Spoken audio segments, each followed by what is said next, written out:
La rénovation énergétique en copropriété, c'est quelque chose qui est vu de manière dominante comme quelque chose de technique. C'est des travaux, et puis il y a cette dimension économique. Et c'est surtout à ça que les pouvoirs publics cherchent à remédier.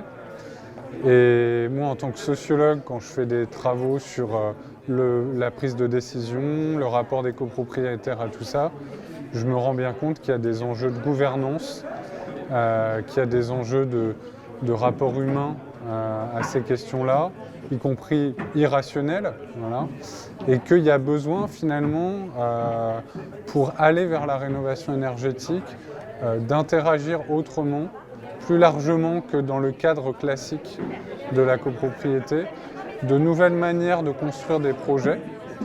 Et ça ne s'improvise pas.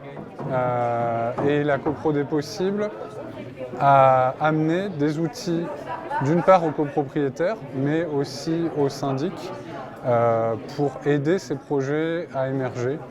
Et donc je pense que c'est un pas décisif vers la rénovation énergétique des copropriétés. Finalement, la copro des possibles, ça a été un laboratoire d'expérimentation de ces solutions de gouvernance, d'animation, de prise de décision.